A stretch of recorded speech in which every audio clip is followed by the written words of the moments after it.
Imagine a metal that can change its colors like a chameleon, power rockets into the sky, clean your drinking water, and even help plants breathe. One moment it's a deep royal purple, the next emerald green, then black as charcoal. It doesn't just sit still, it transforms, and behind every change, it's the same mysterious element, manganese. Today we're diving into the secret life of this shape-shifting metal, one of the most versatile elements on Earth. You'll see how it flashes through a rainbow of oxidation states in the chemical chameleon reaction. We also take a look at why it helped early rocket engineers make engines roar using nothing more than hydrogen peroxide, and how it quietly rusts in air to keep our soil and water healthy. Welcome to Cube Chemistry, where we will discuss all the elements of the periodic system and also do experiments. So if you like this video and want to see more, make sure to like, subscribe and hit the notification bell so you will never have to miss another episode. Also make sure to fill in the poll in the post section of the channel for next week, as we will be discussing another element again.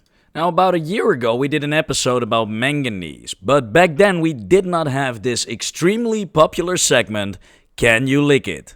So when we take a look at the periodic licking table, it becomes clear that it says, go for it.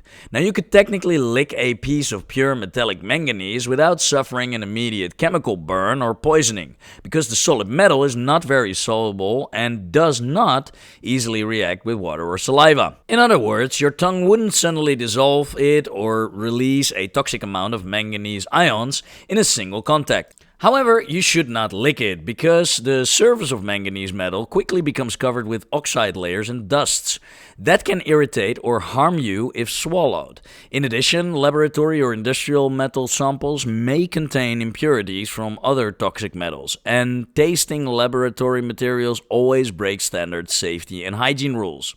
Now, it probably wouldn't poison you instantly, and it kinda looks tasty with this brown, bubbly surface. It's still unsafe and unhygienic practice, something that can be done in theory, but never should be done in reality. Now, before we start with our experiments, manganese and most common manganese compounds are moderately hazardous if inhaled or ingested. Long-term or heavy exposures to manganese dust or fumes can affect the nervous system, so it's important to avoid breathing in powders like manganese dioxide and to work in a well-ventilated area or fume hut. Now, potassium permanganate is a strong oxidizer that can irritate the skin and eyes and may ignite organic materials on contact. Wear gloves and goggles, and handle it away from flammable substances. Now, the sodium hydroxide and the acid used in these experiments are corrosive, so rinse any spills immediately with plenty of water. Hydrogen peroxide can cause irritation and burns, especially in higher concentrations, and releases oxygen gas rapidly when catalyzed. Add catalyst slowly and never seal reaction containers. Finally, collect all manganese-containing liquids and solids in heavy metal waste containers for proper disposal according to local regulations. So, what shall we start with? Well, chemists fondly call it the chemical chameleon reaction because the solution changes colors multiple times, as if by magic. Of course, it's not magic, it's manganese. Here's the setup. We have two solutions. Solution A is a deep purple liquid. That's potassium permanganate, and we've seen this before. It's dissolved in water. Solution B is clear, containing a bit of household sugar, sucrose, and sodium hydroxide, a strong base, in water. When we mix the solutions A and B together, get ready for a color-changing extravaganza. So what happens? Upon mixing the purple permanganate solution, within seconds the purple fades into a green hue. After a minute, or even less in our case, the green solution starts turning yellow or orange, and you'll notice a brownish solid appearing. Finally, if we wait long enough, in our case a day, the solution goes nearly clear as that brown solid slowly settles at the bottom. It's like watching a chemical rainbow in a single beaker. Purple, green, yellow, orange, clear. No dyes or tricks involved. It's all due to manganese changing oxidation states step by step. Let's explain those color changes in plain language. Initially, in potassium permanganate, manganese is in its highest oxidation state, +7, in the form of permanganate ion. That gives the solution a rich purple color. When we add the sugar and base, a reaction starts. The permanganate is reduced, meaning it gains electrons from the sugar, and the sugar is oxidized, loses electrons. In the first step of this redox reaction, permanganate, purple, gains 1 electron and turns into manganate, which has manganese in the +6 state. Manganate ions appear green in solution. For a brief moment, you actually have both purple permanganate and green manganate in the mix at the same time. And your eyes could perceive this as a blue blend of colors. We didn't seem to see that, but maybe it happened. As more permanganate converts, green takes over. In the next phase, the green manganate is further reduced by the remaining sugar into manganese dioxide. Manganese dioxide is a brown solid that doesn't dissolve. It forms tiny particles suspended in the liquid. While suspended, those particles make the solution look golden, yellow, orange-like. This is why we see that orangish phase. Finally, manganese dioxide, brown, slowly settles at the bottom as a precipitate, and the liquid above turns colorless. Actually, a very pale solution of manganese 2+, maybe, or just clear water. The Chameleon has completed its costume changes. We ended up with manganese in a much lower oxidation state, +4 in manganese dioxide solid, and possibly +2 in any dissolved leftover, after starting at +7. In summary, the sugar acted as a reducing agent, essentially a fuel being oxidized, and permanganate acted as its oxidizer. It's a beautiful example of a redox reaction, reduction and oxidation happening together. Now you might be wondering, does the solution get warm during this? Yes, it does. The reaction is exothermic, meaning it releases heat. So not only it is a colorful reaction, it's also giving off energy. In fact, if you look closely, you might see the flask getting a little bit steamy from the heat.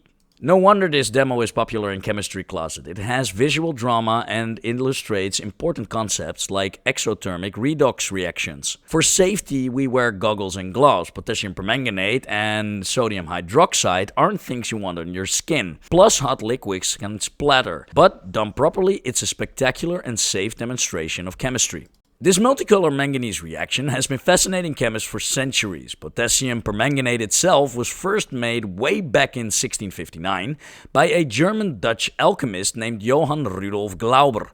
He mixed the mineral pyrolusite, which is manganese dioxide ore, with potassium carbonate, and got a beautiful green solution of potassium manganate. Now, as the story goes, that green solution slowly turned violet on standing.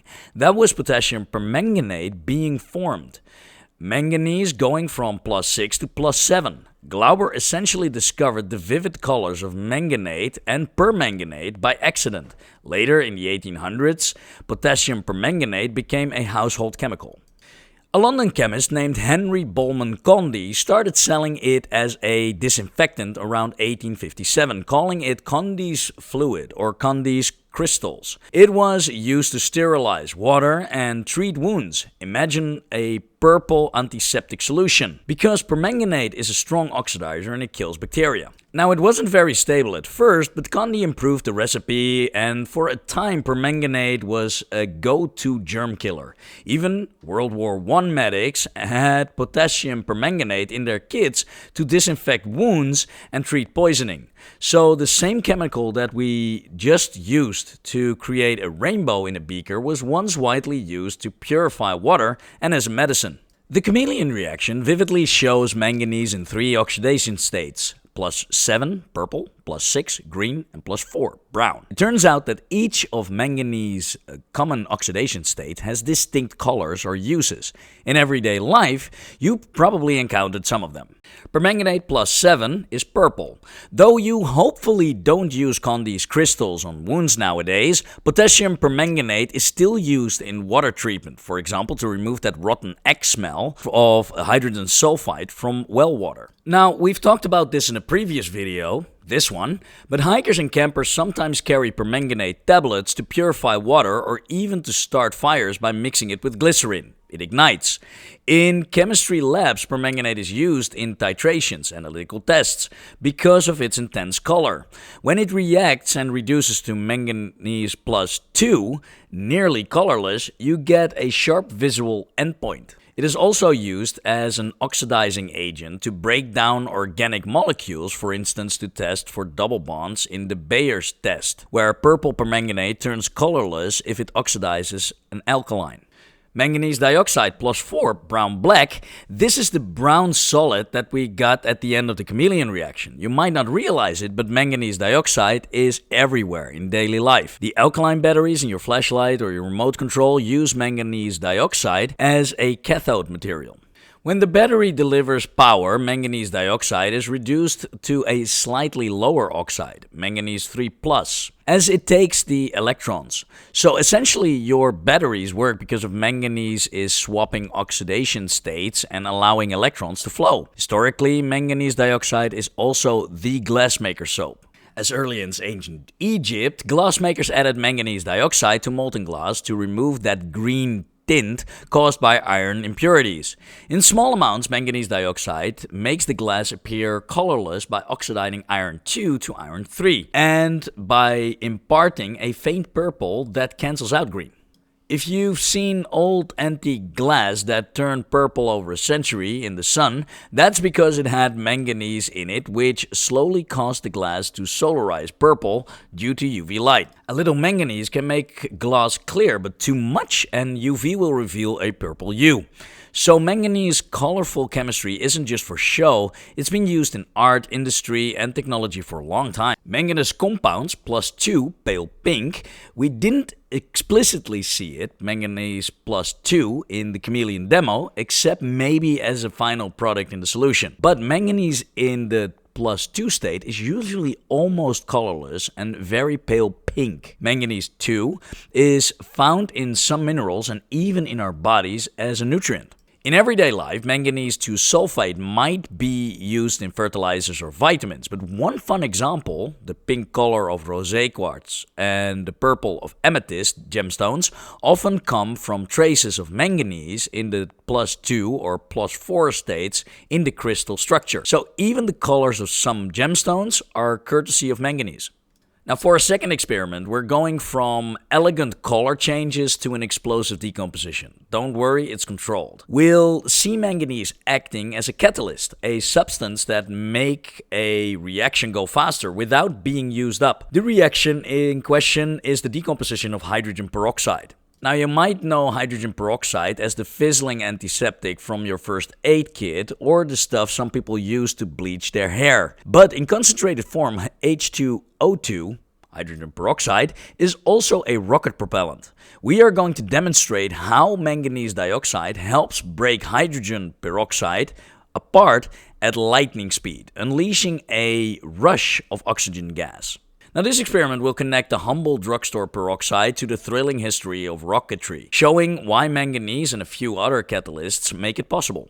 So what we have here is a flask or a beaker containing a hydrogen peroxide solution, and for the dramatic effect, let's use relatively strong peroxide solutions. We used 12 and 18% hydrogen peroxide here, which is much stronger than the 3% that you get from pharmacies. The flask might also have a little dish soap in it, so we can generate a big column of foam.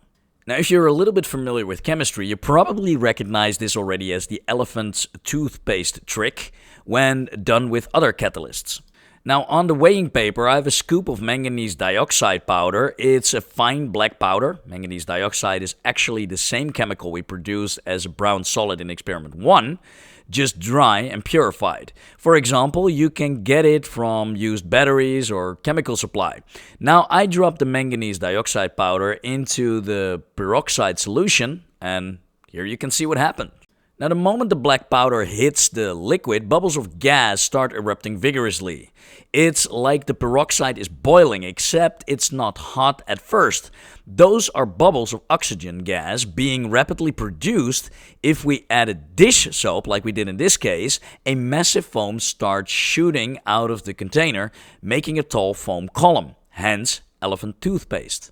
Even without soap, you'd see vigorous fizzing and likely some mist or steam, like in this example from a couple of months ago. The reaction generates a lot of heat, so the flask quickly becomes quite hot to touch. In fact, if we're to insert a thermometer, we'd see the temperature skyrocketing. This is another exothermic reaction. Now, we didn't do this, but a telltale sign of what gas is produced, if I bring a glowing wooden splint near the mouth of the flask, it bursts back into flame. Classic test for oxygen.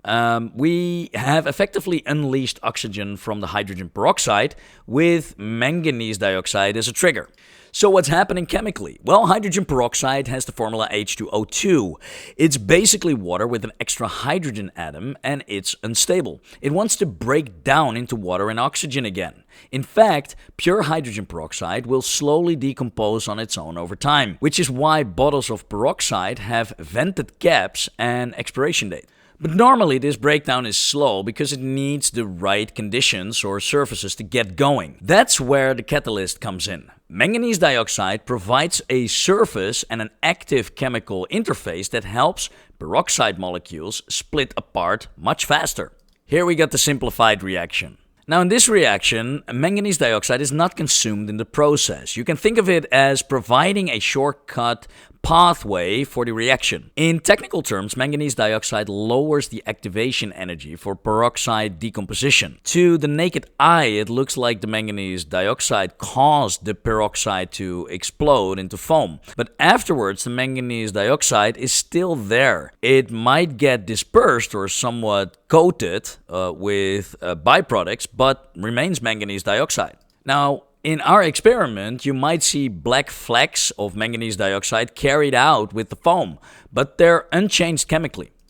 Now, why do we say this relates to rocket fuel? Well, because concentrated hydrogen peroxide, called high-test peroxide, typically 70 to 95% H2O2, has been used as a rocket propellant. When you run H2O2 over a catalyst, historically silver or permanganate catalysts, but manganese dioxide works too. It decomposes violently into a blast of hot oxygen gas and steam. The water comes out as vapor if hot enough. This hot gas can be expelled through a nozzle to produce thrust. In essence, hydrogen peroxide can serve as a monopropellant, a single compound fuel that carries its own oxidizer within it. In the early days of rocketry, peroxide was very attractive. It's stable enough to handle with care, but with a push from a catalyst, it releases a lot of energy and oxygen. Now, for example, the famous Bell rocket belt of the 1960s, those James Bond-style jetpacks, used concentrated H2O2. The peroxide was fed over a silver catalyst mesh, erupting into steam jets that could lift a person off the ground. Many rocket engineers in the 1940s and 50s experimented with hydrogen peroxide. The X-1 and the X-15 research planes, the Mercury space capsule thrusters, and even some satellite systems all used peroxide thrusters at one point. Now, one of the most dramatic examples was the Messerschmitt Me-163 Comet, a rocket-powered fighter plane in World War II Germany. It used a two-fuel system, one tank of high-test peroxide, called T-Stoff, and another of hydrazine methanol mix, C-Stoff. When combined, they ignited hypergolically. But for the peroxide decomposer that drove the fuel pumps, they actually needed manganese in the form of a chemical called Z-Stoff, a solution of sodium permanganate. The permanganate, Mn+7, remember the purple one, instantly decomposed the peroxide into steam and oxygen, which pressurized the engine. Now, essentially, permanganate did the same job as our manganese dioxide catalyst, just in a liquid form. This gave the Comet incredible speed. It could climb faster than any plane at the time, though the ride was fiery and dangerous. British rocket engineers also used peroxide in engines like the Black Knight and the Black Arrow rockets in the 1950s and 60s. Their peroxide decomposed over a catalyst bed to produce hot gas for thrust. Even the Soviet R-7 rocket, which launched Sputnik, used hydrogen peroxide to drive its turbo pumps, again decomposing it to steam.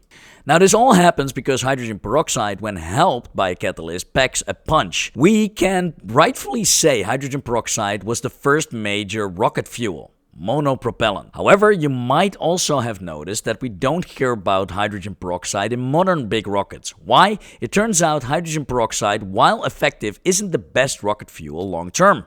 Now, for one, its performance in rocketry terms specific impulse, 160 1 seconds for monopropellant is lower than alternatives like hydrazine, 230 seconds, or liquid oxygen combinations.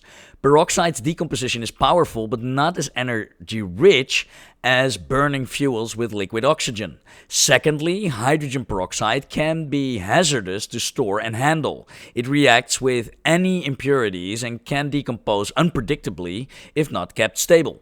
The catalytic trick we showed with manganese dioxide isn't just for rockets. You've probably witnessed a version of it at home. Have you ever poured a drugstore hydrogen peroxide on a cut and seen it bubble like crazy? That's the same reaction, only the catalyst in this case is an enzyme in your blood called catalase. Catalase and similar enzymes in bacteria decomposes hydrogen peroxide into water and oxygen, just like manganese dioxide does, to protect your cells from peroxide. The foam you see on a wound is essentially the oxygen gas lifting debris, and it tells you the peroxide is working. Now, our final experiment is a slower, subtler reaction, but it highlights yet another interesting property of manganese, its willingness to react with plain old air. Specifically, we'll see how manganese in a +2 oxidation state will get oxidized by oxygen from air to a higher state, forming a brown solid. Now, if experiment 1 was a flashy quick change artist and experiment 2 was a rocket blast, experiment 3 is more like watching rust form, slower and earthy. But it connects to real processes like treating water and the natural cycling of manganese in soils. We start with a clear colorless solution of manganese 2 salt. For example, manganese sulfate or manganese chloride dissolved in water will give manganese +2 ions in solution, which are basically colorless, maybe a faint pink, but that's hard to see. Now I add some sodium hydroxide to this solution. While stirring immediately, a reaction occurs. Manganese 2 hydroxide as a solid precipitate. Now you'll see a gelatinous milky white precipitate form in the beaker. That manganese hydroxide is an off-white or very pale pink solid that's initially dispersed in the liquid. Now, at the moment that it forms, if we kept the mixture in a sealed container with no air, it would probably remain white. But out here, in contact with air, change is coming. We let the beaker sit exposed in air, or we can bubble air through it to speed things up. Now, over a few minutes, the edges of the precipitate and the surface where it contacts air starts to turn beige or light brown. Stirring the mixture, you notice the once white mixture is definitely getting buff colored. Now, given more time, 10 to 15 minutes or faster if we warm it a bit, the precipitate becomes a darker brown color throughout. Now, if left long enough, it might even develop black or dark brown patches. What's happening is that the manganese hydroxide is reacting with oxygen from the air to form higher oxidation state manganese oxide hydroxides. Essentially, the manganese hydroxide is oxidized by the atmosphere O2 to manganese 3 or manganese 4 compounds, which are brownish in color. Now, formula terms, a simplified version looks like this. Now, there are variations, and it can form manganese 2O3 or manganese dioxide as well. But the key point is that manganese 2 plus, which was in manganese hydroxide, gets partially oxidized to manganese 3 plus or manganese 4 plus, yielding that brown appearance. This is very analogous to what happens when iron 2 hydroxide, which is greenish, oxidizes to iron 3, rusty brown, except manganese version is a bit less familiar to most people. Now, in fact, the change is so characteristic that it's a classic qualitative test for manganese. Old chemistry text noted that a white precipitate turning brown in air is a sign of manganese 2 being present. Early chemists would use this behavior to identify manganese in mineral samples. You can imagine some 18th century chemist mixing a mysterious mineral solution with alkali, getting a white solid, then seeing it go brown. Aha, manganese, they'd conclude. This property is part of why researchers in the 1700s, like Swedish chemist Carl Wilhelm Scheele and Johann Gahn, suspected manganese was a distinct element. Chameleon noted some reactions of manganese earth turning colors with air, and Gahn in 1774 finally isolated the metal manganese by reducing manganese dioxide with carbon. Now this reaction, manganese 2 oxidizing to manganese 3 or 4 by air, might seem slow and mundane compared to the previous two experiments, but it has important everyday implications. One big example, groundwater treatment. In many parts of the world, well water contains dissolved manganese 2 plus and iron 2 plus picked up from rocks underground. These ions are colorless in water, but if you ever had water that leaves brown or black stains on fixtures, that's from these metals oxidizing and precipitating out as oxides. Water treatment plants or home filter systems take advantage of this. They often introduce oxygen by aerating the water and sometimes add a catalyst.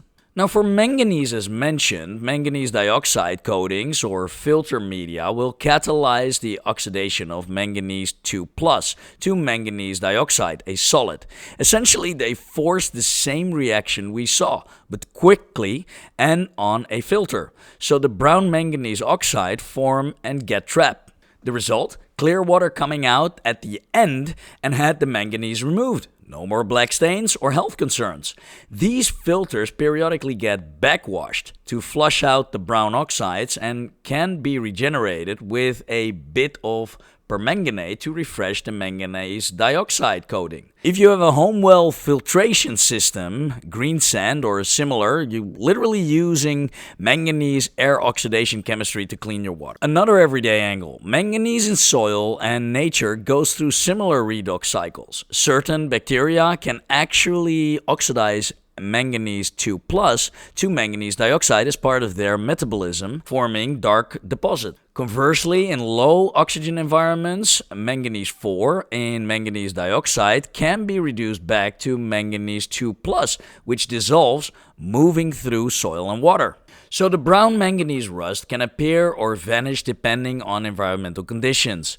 Gardeners sometimes see blackish stains in irrigation, water, or soils. That could be manganese oxide precipitating. To make a fun analogy, what we saw here is manganese rusting, just like iron rusts. Iron turns from +2 to +3, forming brown iron oxides. Manganese in +2 rusts to brown, higher oxides when exposed to air.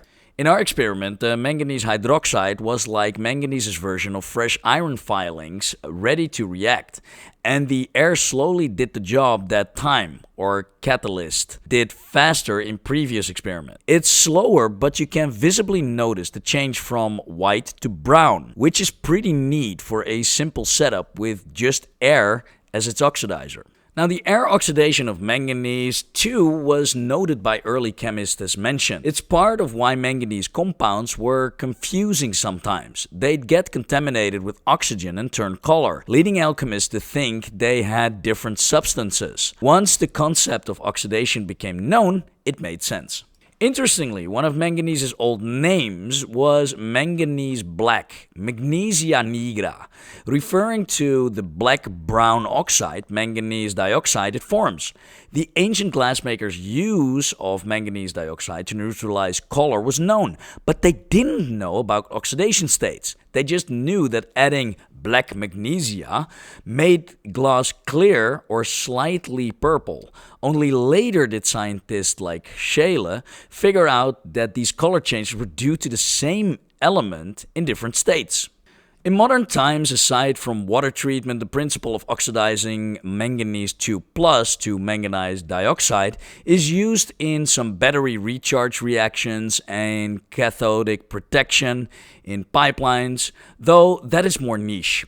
Also, if you've ever seen a brown coating inside an old pipe or toilet tank, that could be manganese deposits from the water slowly oxidizing over time.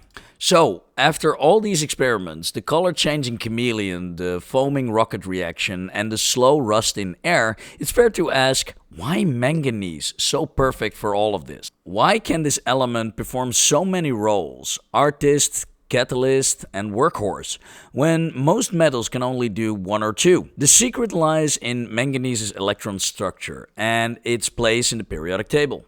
Manganese sits in the middle of the transition metals with an electron configuration that ends like this, a half-filled D shell. That means it can gain or lose different numbers of electrons easily, shifting between several stable oxidation states. In practice, manganese can exist anywhere from -3 to +7, though most common are +2, +4, +6, and +7. Each state has its own color, reactivity, and stability, giving us the rainbow we saw in the Chameleon reaction and the flexibility we used in the catalyst and the oxidation experiments. Few other elements can match that range, only ruthenium and osmium come close. That's why manganese is called the switch hitter of the transition metals. But it's not just versatile, it's also abundant and useful. Manganese is the 12th most common element in the Earth's crust, found in minerals like pyrolusite, and it's cheap, widely available, and easy to refine, which makes it practical for industry. Now that's why nearly 90% of all mined manganese ends up in steel production, where a small amount removes impurities and toughens metal. The same property we saw in the lab. Manganese's ability to grab oxygen helps prevent oxygen from weakening molten steel. It's literally holding our skyscrapers and bridges together. And then there is manganese's catalytic side. Because it can switch oxidation states so readily, it's perfect for speeding up reactions without becoming consumed. That's why we found manganese oxide in old alkaline batteries, in water filters, and even in rocket engines. Nature uses the same trick. In the heart of every green leaf, a cluster of manganese atoms sits inside photosystem 2, the enzyme that splits water molecules to release oxygen. Every breath of air we take owes a little to manganese chemistry. And finally, manganese has a safety and sustainability edge. Unlike heavy metals such as mercury or lead, manganese is an essential trace element for life, toxic only in excess, but crucial in small amounts. That makes it one of the few transition metals that can be both industrial and biological, bridging human technology to nature chemistry. So why is manganese so perfect? Because it's stable yet flexible, common yet extraordinary. It can change color, catalyze reactions, strengthen materials, and sustain life. All that thanks to a half-filled D shell and its readiness to dance with oxygen. In chemistry, that's the definition of perfection. One element, many roles. Endless possibility. Through these 3 experiments, we've seen the many phases of manganese. In the chemical Chameleon reaction, manganese danced through oxidation states +7, +6, +4, giving us a rainbow of colors, illustrating how electron transfer can be as striking as a fireworks show. In the hydrogen peroxide decomposition, manganese as manganese dioxide showed its power as a catalyst, making a stable compound erupt into gas, water, a reaction so energetic it propelled real rockets in history. And in the air oxidation of manganese hydroxide, we watched a quiet, slow change as manganese rusted, reminding us that even without a flame or an acid, the very air can drive chemical change over time. We hope that these experiments and explanation have painted a clear picture in many colors of manganese properties. Whether you are a student, a science enthusiast, or just someone who loves a good color changing trick, you've now met manganese in action, from chameleon colors to rocket reactions to rusty air oxidations. Manganese proves that chemistry can be as dynamic as anything in nature. We would like to thank the members that support our channel. Thanks for doing this. We really appreciate you. Now, if you think we missed anything, tell us in the comments. And if you want to know more about properties of iodine, watch this video of iodine next.